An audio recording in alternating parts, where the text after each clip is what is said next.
Greetings. In this reading, Jesus is still in the Jordan River between the Dead Sea, or around the Jordan River, between the Dead Sea and Galilee.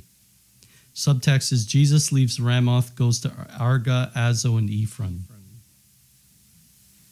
After assisting at an entertainment given him by the Levites, Jesus, with 7 disciples and some people belonging to Ramoth, went northward and crossed the Jabbok. After climbing the mountains westward for about 3 hours, they arrived at the ancient kingdom of Basan and reached a city with 2 very steep mountains on one side and a long one on the other. It was called Arga and belonged to the district Argob in the half-tribe Manasseh, an hour and a half or 2 hours eastward from Arga. Near the source of the brook, Og, was situated a great city named Gerasa. To the southeast of this, and on an elevated site, one could see Jabesh Gilead. The country around was stony. At a distance, one might think there were no trees in these parts, but many sections were covered with low green bushes. The kingdom of Basan commenced here, and Arga was its first city. The family of the half-tribe of Manasseh extended a little farther to the south. About an hour northward of the Jabbok, I saw a boundary marked off by stakes. Jesus stayed overnight with his companions about half an hour away from the city in a public inn situated on a grand highway that ran from the east toward Arga. The disciples had food with them.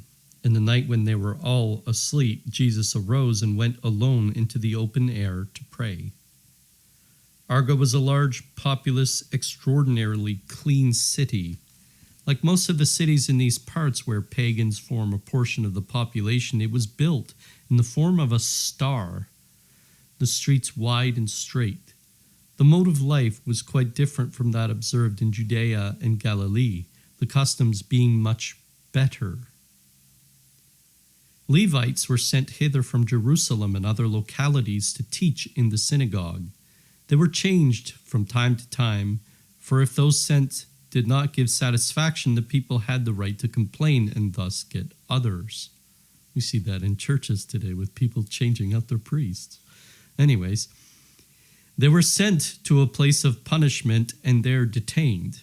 The inhabitants did not carry on private housekeeping, that is, they did not prepare food in their own houses. They had large public kitchens where all was cooked, and whither they went either to get their food and carry it to their homes or to partake of it in halls adjoining. They slept on the roofs of their houses under tents. Why? Anyways, there were large dyeing establishments, dyeing as in clothes dye, in the city, for they were skillful in the art of coloring, producing especially beautiful violets. The manufacture and embroidery of large carpets were also carried on here with more skill and to a greater extent than in Ramoth. Between the city and the hall ran tent after tent where women sat and worked at long strips of stuff stretched before them. On account of the delicate nature of their employments, the people of Arga were famed of old for their exceedingly great cleanliness. Quantities of oil of superior quality were produced around Arga. The olive trees grew in long rows neatly tied to trellises. Down in the valleys toward the Jordan, the people had numbers of camels and excellent pasture grounds. There grew also in this region a precious wood, which was used in the building of the Ark of the Covenant and the table of showbread. The bark of the tree that produced it was smooth and beautiful. The branches hung like those of the willow. The leaves were like pear leaves, though very much larger, green on one side and on the other side covered with some gray-colored stuff. It bore berries like the fruit of the dogros, though larger.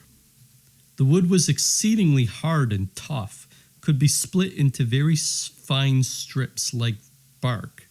When dry and bleached, it became firm and beautiful and almost indestructible. The tree contained a very fine pith. which was extracted by incisions so as to leave the center of the inmost plank only a delicate reddish vein. The wood was made into little tables and used for all kinds of inlaid work. They dealt also in myrrh and other spices, although these did not grow there. They obtained them from the caravans that often unloaded their camels and rested here for weeks at a time. They pressed the spices into balls and prepared them to be used by Jews in embalming the dead. The cows and sheep of Arga were very large. When on the following morning Jesus and his disciples went toward Arga, the Levites and chief men of the city met him with every mark of respect, conducted him to a tent, washed his feet, and presented him refreshments. Some of the disciples had gone on before Jesus to apprise the townspeople of his coming. He taught in the synagogue, after which he cured a great many sick, among them numbers of consumptives. He went likewise to many of the sick of their homes. Toward 3:00, a dinner was spread. Jesus dined with the Levites in a public hall, the dishes having been brought thither from the eating house. In the evening he taught again in the synagogue, for it was the commencement of the Sabbath. Next morning he gave another discourse, speaking at length of Moses in the wilderness on Mounts Sinai and Horeb, of the construction of the Ark of the Covenant, of the table of showbread, etc. As the ancestors of his hearers had sent offerings for the same, Jesus alluded to them as symbolical. He exhorted them now, in the time of their fulfillment, to bring heart and soul as an offering by penance and conversion, and he showed them the connection between that offering of their forefathers and their own present condition. But I do not remember it. The substance of this discourse was as follows. While Jesus was speaking, I had an extended and circumstantial vision of the departure of the Israelites from Egypt. I saw that Jethro, the father-in-law, and Sephora, the wife of Moses, dwelt in Arga with 2 of the sons and a daughter of the latter. I saw Jethro and the wife and children of Moses journeying to join him on Mount Horeb. Moses received them most joyfully and related all the miracles wrought by God for the deliverance of his people from Egypt, whereupon Jethro offered sacrifice. I saw too that Moses at this time settled the disputes of all the Israelites himself, but Jethro counseled him to nominate subordinate judges. He then returned home, leaving Sephora and her sons with Moses. I saw Jethro recounting in Arga all the wonders he had seen, and many were thereby roused to great reverence for the God of the Israelites. Jethro sent Moses presents and offerings on camels, to which the Argites had contributed. The presents consisted of fine oil, which was afterward burned before the tabernacle, very fine long strands of camel hair for spinning and weaving into covers and curtains, and most beautiful setim wood, which was afterward made into the poles of the Ark of the Covenant and the table for the showbread. I think, too, they sent a kind of grain out, of which the showbread was made. It was made from the pith of a reed-like plant, from which long before I saw Mary making pap. Friday, September 8th. Hey, it's Mary's birthday. On the Sabbath, Jesus taught in the synagogue from Isaiah and from Deuteronomy chapter 21, verse 26. He spoke also of Balak and the prophet Balaam. I saw many things connected with both, but I cannot now recall them. That evening, in the Sabbath instructions, he related from the law of Moses, which had previously been read, the history of Zimri and the Midianite stabbed by Phinehas. And this is Numbers chapter 25, verse 7. Now, we have a bracket here I think it's an author's note, but it wasn't from Anne Catherine, so I'll read that. Here Anne Catherine repeated in an admirable manner, although she had never heard nor read them, a number of the laws of Moses, as set forth in Deuteronomy chapter 21, verse 26. There were those that especially corresponded to her own position in childhood and the ideas peculiar to the occupations connected with it. For instance, the law forbidding that one has found a bird's nest to take the parent birds as well as the young, that which commands the gleanings of the harvest to be left for the poor, that which prohibits pledges to be taken from the poor or borrowing from them, etc. Jesus touched upon all these points, dwelling at length upon the law that forbids defrauding laborers of their wages, which is done today through income tax. Anyways, because the people of Arga lived by labor, Sister Emmerich was rejoiced when told that all those laws could be found in the Bible, and she wondered at having heard them so correctly. So that's the end of the bracketed portion. I've never ran into anything like this when reading these texts, so anyways, we're now Saturday, September 9th, 30 AD. The Sabbath over, Jesus went to an inn belonging to the pagans who had sent him by the disciples a most pressing invitation to that effect. He was received with great humility and affection. He instructed them upon the call of the pagans, telling them that he was now come to win over those that had not been conquered by the Israelites. They questioned him upon the fulfillment of the prophecy that the scepter should be taken away from Judah at the time of the Messiah, and he gave them an answer full of instruction. They knew the story of the three kings and begged for baptism. Jesus explained what the ceremony meant, that it was to be for them a preparation for their sharing in the kingdom of the Messiah.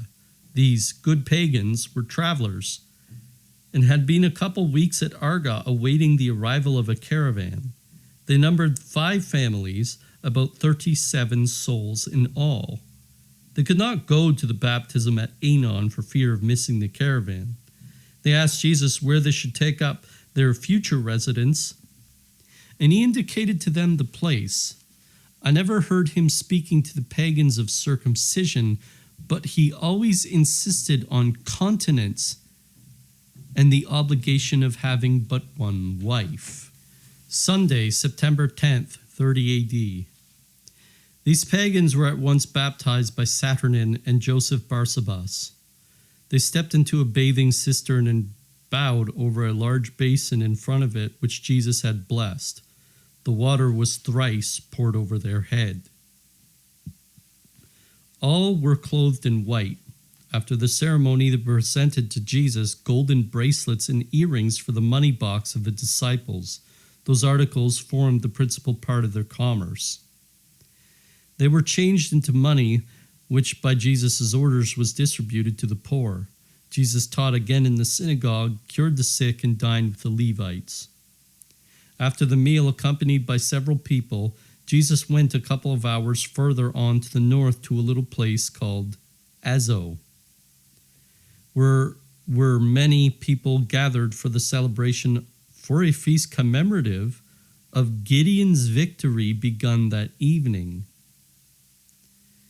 Jesus was received outside the city by the Levites. They washed his feet and offered him to eat, after which he went to the synagogue and taught.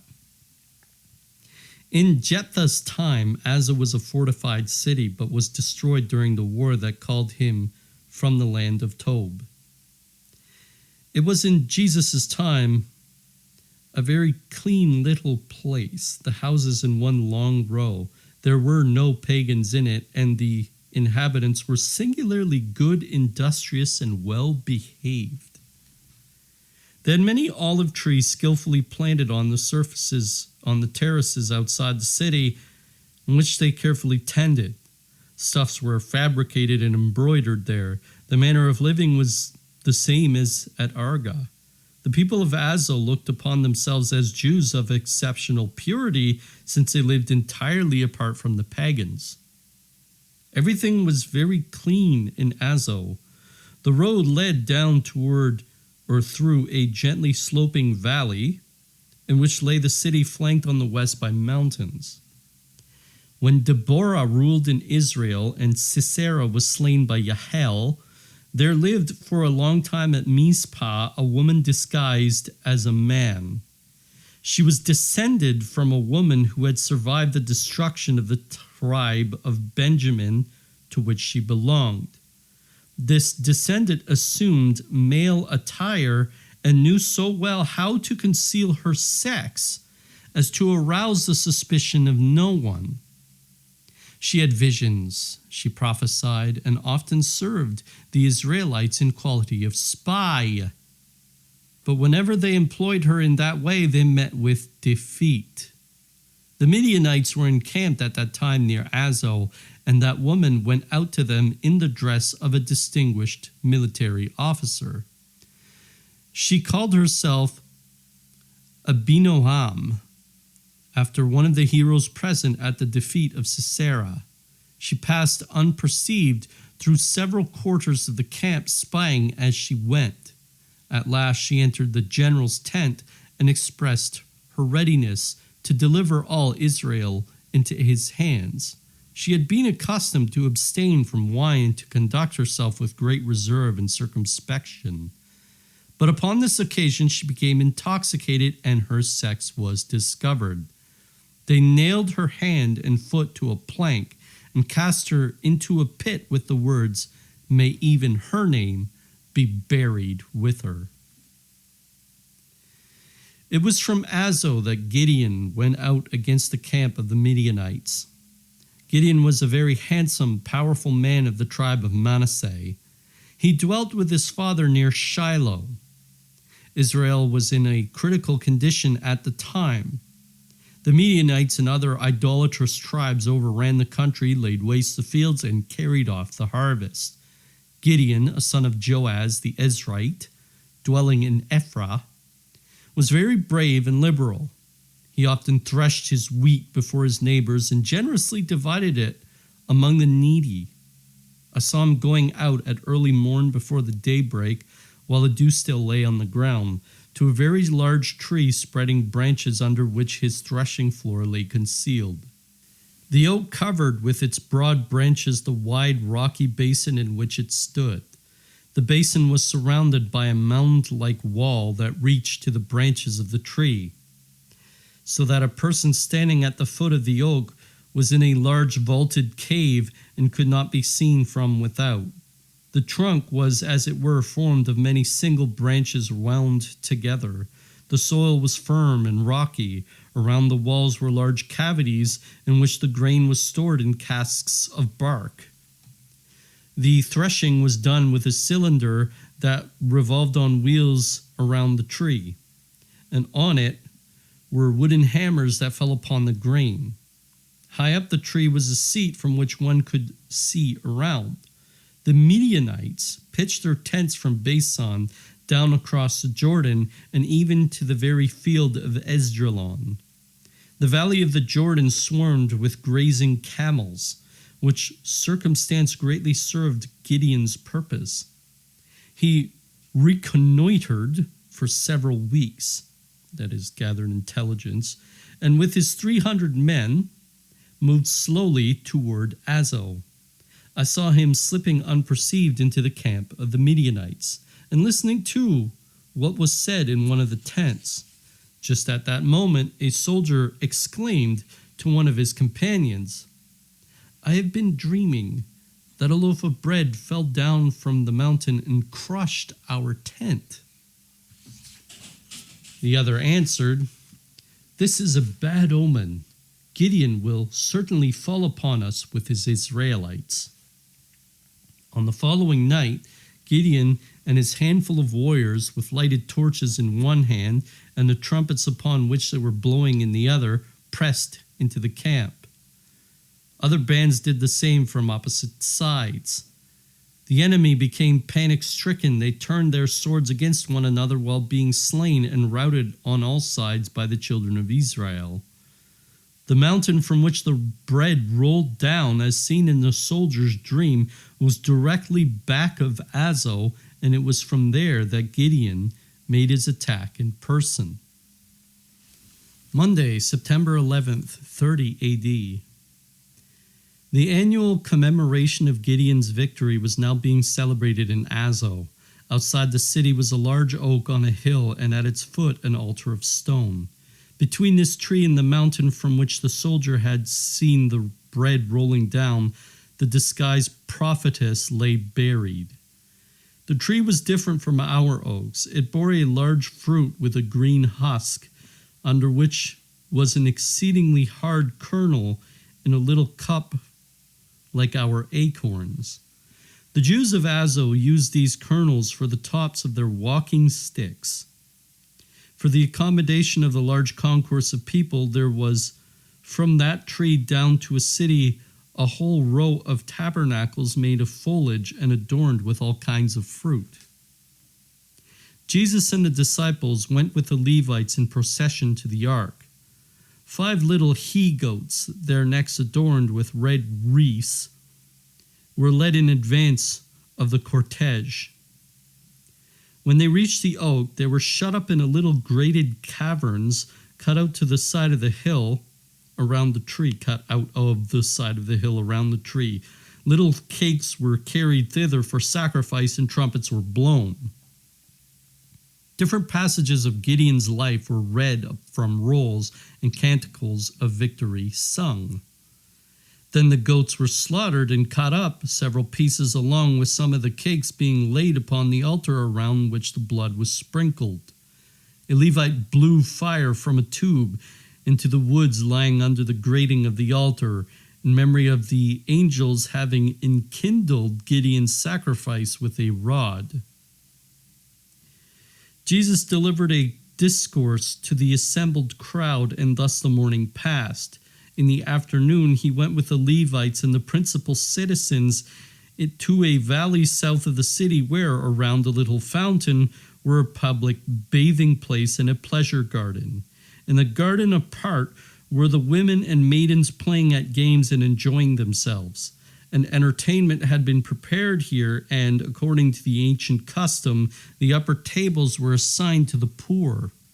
Jesus took his place in one of them. He related the parable of the prodigal son and told of the calf that his father commanded to be slaughtered for him. He passed the night under the tent on the roof of the synagogue, and the peoples of this place were accustomed to sleep on the roofs. That's still a mystery to me anyways. Tuesday, September 12th. We are Elul the 25th right now. The feast was continued during the next day. The tabernacles of foliage were intended for the Feast of Tabernacles also, which was to begin in about 14 days.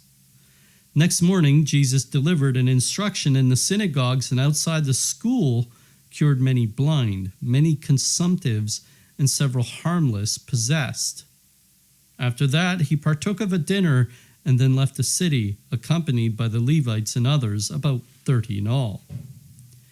The road led first over that mountain from which the soldier had seen the barley loaf rolling down into the camp of the Midianites.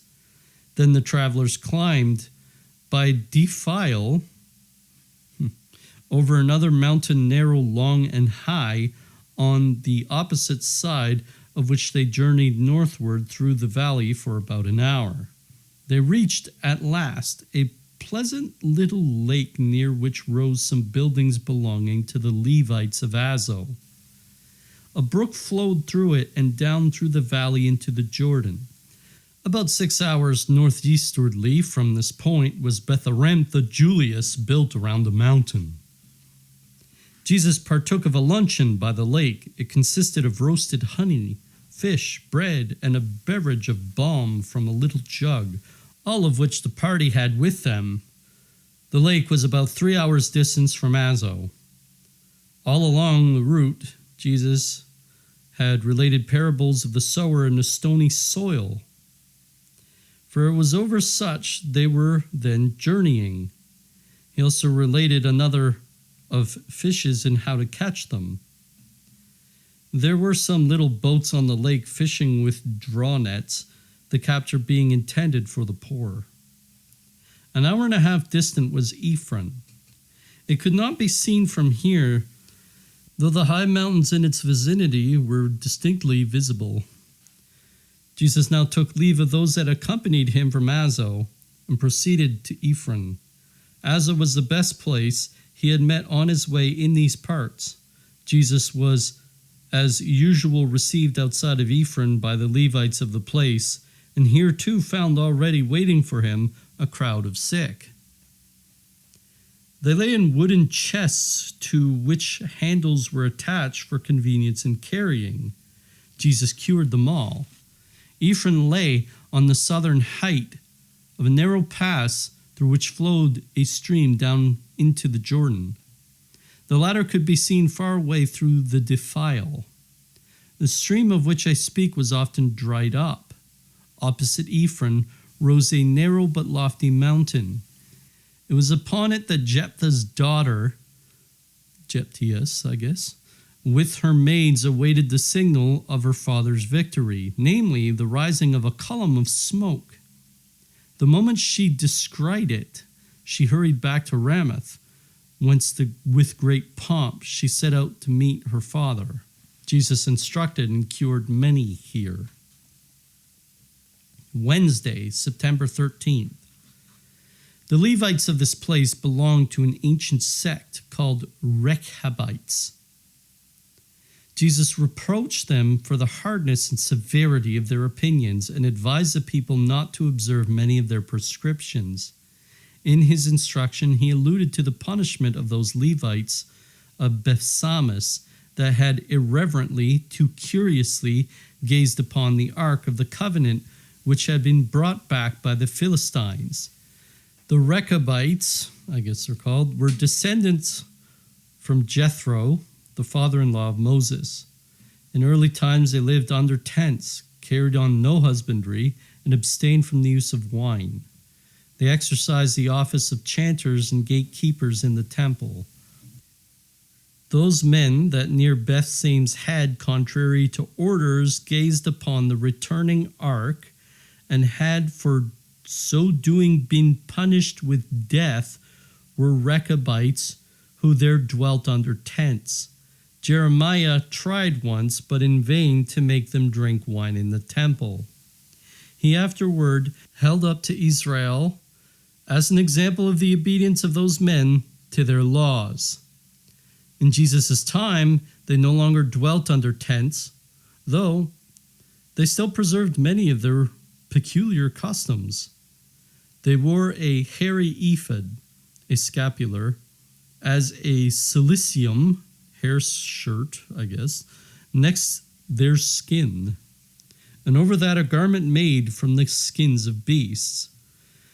Their outer robe was white, beautiful, and clean, and was confined by a broad girdle. One of the points in which they differed from the Essenes was in their better mode of dressing. Their rules related to purity were excessively strict, and they had very singular customs with regard to marriage. They passed judgment after examining blood drawn from the candidate for marriage. According to this test, they decided whether he should marry or not, enjoining it upon some of their sect and forbidding it to others. In early times, they were to be found on Arga, Jabesh, and Judea. They offered no opposition to the words of Jesus, but took his instructions and his reproaches alike humbly and in good part. He reprehended them most of all for their unmerciful severity to adulterers and murderers, to whom they granted no quarter. There were on this mountain many foundries and forges. They made pots and gutters, also water pipes. These last were formed of two pieces soldered together, or soldered. Anyways, that's the end of the reading. Okay, so apologies for extensive notes in advance. So first of all, my reading wasn't consistent. I had to delete a lot and reread it. Because whoever translated these works, they don't strategically use commas as I would. For example, there's a line that said, all along the route Jesus had related parables of the sower, etc. They didn't use a comma between all along the route, and then Jesus had related parables. When narrating, you're flowing through, but it deserves a rest. So when I write these kind of clauses in my novels, I actually add a colon after root, so as to divide the setting from what transpires in the line. And that's why my reading can be inconsistent, other than my occasional stuttering. It is not grammatically wrong what they did, but when reading it the first time, you almost have to know the whole sentence before you even start to read it. And that would break up the reading with a lot of long pauses. I can't really do that. It would be really annoying if I did. So I'm almost considering just typing out these things and adding, like separating the sentences and whatnot. Not really typing it out, just copy and pasting the ones on the internet and rereading them like that, but just adjusting the lines so I can narrate them better. Anyways, that's that. The bracketed portion, she really shouldn't have been astonished to hear that those laws were exactly as they were from the text. I mean, the geographical accuracy of her visions alone is sufficient to declare them credible. Next, the parable of the seed sown among the stone. Those were the ones that received well the Lord, but they abandoned him at the first sign of trouble. Very similar to how he described the Samaritan conversion at Shechem. Now, I think he saw a lot of these people embracing his ministry, but knew most of them would bolt after hearing about the crucifixion, i.e. when hard times came around. So, next, she describes the tale of a woman described as a man. She said that she was ready to deliver all Israel into the hands of the general against Gedeon. Now, the Gedeon story is Judges chapter 6 to chapter 8, although this woman is not in there. She is a similar figure to Balaam, who beat his donkey, but who also prophesied watching the people of Moses. The people of then Jerusalem, they were like a cross, camped like a cross around the holy place. So anyways, she was very good at being disguised, obviously given to a demonic influence herself as a prophetess. Now, when I was in my mid-20s, I talked to a woman online who used lies to seduce my attentions. Only after 21 months did I realize she had deceived me with so many deceptions, I couldn't believe I fell for all of them. And you really do feel stupid after this. Yet these people are driven by demons, otherwise the deceptions would not have worked. The demons know your weakness and they attack you through manifestation of other individuals. Now these people are wroth with the world and they hunger for different types of revenges because of their anger. This is why demons draw into the cause. This was a dark woman who preyed on a white person because she scorned the fact that she wasn't born white. Yet she approved of her own evil when she played along with a deception. That is, you can't commit a greater sin and think you're proving a point by spitting on a lesser sin. That's sort of a theme in this reading, as we see when Jesus repudiates the Levites of Ephron called the Rechabites, because they had absolutely no mercy on the adulterers and murderers. And if you recall, Levites often had sanctuary cities for precisely those manner of people. Levites are very much like the current monastic people, and they numbered among the Essenes. There are many Levites who were Essenes, but they were differently to our monastics. They were permitted to marry. We almost should have like orders where like monastic orders where they're committed to marriage, but almost do it like the Essenes to maybe doctor good. I mean, here's the funny thing. We look at chickens or Saint Bernards. They're breeds of animals specifically bred to serve a purpose, right? And I wonder, like, they call this eugenics sometimes and whatnot, but you have to wonder. The Essenes kind of did this. This is how we eventually got Saint Mary, like Mary, the Virgin. But there's a spiritual element to this. You can't just try to create Hitler's Uberman. So, anyways, Moses and Aaron were, after all, Levites. So, next note. And this is kind of an important theme of this chapter. The Gedeon victory was an attack against the Midianites where they were weakest, so they were a small troop of 300. I have a feeling that Gedeon is almost a foreshadowing of the Armageddon War, although that's named for Megiddo Valley, which is well across the Jordan and to the west of where we currently are in the text. That's near Megiddo Valley is near Mount Carmel. So we're to the east of the Jordan right now. Now this battle was of a spiritual sort. That is Gedeon versus the Midianites. So the fact that this tactic worked was proof of how fickle alliances are when alliances are solely a declaration of superiority of numbers rather than people surrounding a very powerful vision. God sifted out the most vigilant men, the ones who were most willing to take on penances, the ones who were most willing to do crazier stuff, and seemed to have assembled a monastic force rather than a military one. This is how when you go to abortion clinics and pray, you cause the most troubled of retorts from officers who get diabolically angry, since praying appears to do nothing, but in the end does much more than nothing, proving that the defense of these institutions is more diabolical than it is of human origin. So basically, if a cop causes you to stop praying around an abortion clinic, really ask who that cop is serving. He may be under the influence of a devil. So the Midianites were undone by hysteria, and could only have been undone by hysteria of the if the alliances were fickle in the first place.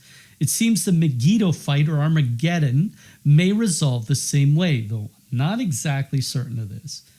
The alliance that will attack in Megiddo Valley, and it may be like the Gog and Magog, may be a spiritual war. But let's wait till it occurs, and then we'll decide if it fits prophecy. So anyways, this alliance should be a global alliance, and it will attempt to come upon a small number. This is a trope, a historical trope. It means it happens multiple times. And it tends to produce the same kind of message. Now, this alliance will fail because that small number will be with God. It won't be Israel, by the way, but by then I guess we'll understand more. So, and the Jews will often say, oh, well, we're the few against the many. Yeah. We know that's not the case. And Catholics should see right through that nonsense. Anyway, so this story, not just a trope or a type, it's a microcosm. And Jesus addressed the Rechabites who refused to drink wine. I don't remember the prophet, whether it was Jeremiah or Ezekiel, who came upon these people and asked them to do something, and they refused to drink wine. They stuck to their principles. And God actually praised them for it. I don't remember what this is from. Just a second. Okay, so it was Jeremiah chapter 35. God praised the Rechabites for their obedience. So, let me find my place here. So this, and I was saying the story was a microcosm, and what undid the disguise of the woman, disguise of them as a man earlier in the reading, was drinking wine. Drinking wine can often cause your base human nature to prevail upon you, especially if you're weak. So it undoes disguises and looks at a person's heart. Her heart was revealed before the men, and they figured out that she was lying to them. I.e., we figure out that there is something diabolical working through them, and then we cast them out. So in truth, and here's the thing. I studied biopsych, so I know a little bit about this. Alcohol actually is an inhibitor, although people will say, well, it's an exhibitor. No. What it does, it inhibits your GABA production. And your GABA is an inhibitive neurotransmitter. So what happens is your inhibitors are inhibited, therefore you exhibit. So it causes your thoughts to become less inhibited, which also has spiritual significance. It causes your heart more to be revealed. So it's like our hearts are disguised by our minds. Well, as soon as I was revealed the disguise by that dark woman that was talking to me and was deceiving me, it was like I never knew that woman. I never knew her because I never knew her heart. I was always talking to the disguise. What she had done to me was straight out Luciferian. The Rechabites, though they fight a spiritual battle like monastic individuals, they take on penances, and we see it in the text. They wear what they call the hair shirts, which are supposedly really annoying. I don't know them, but apparently they chafe. So anyways, this is why monasteries are so necessary, because we need those 300 people in the monasteries praying and being vigilant against the devils. So, end of story. You will never flush out devils from a land with good economics and military might, i.e. through politics.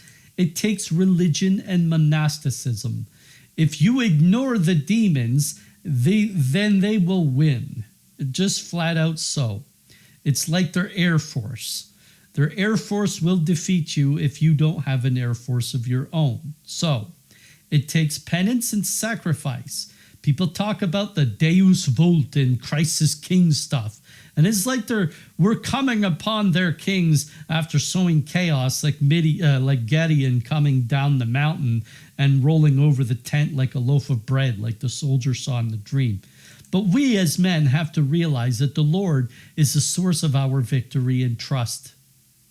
And we have to trust in the Lord. I believe that the Crusades proved that we tried to acquire victory through just military tactics and without the Lord's approval, just like Israel had done in the Old Testament, trying to secure victories without consulting the Lord. Now, through defenses against Islam, like the Battle of Lepanto Bay, that was a just defense, or like how we defended ourselves against the Magyars, that's a just defense. So military action was proper as it was a defense.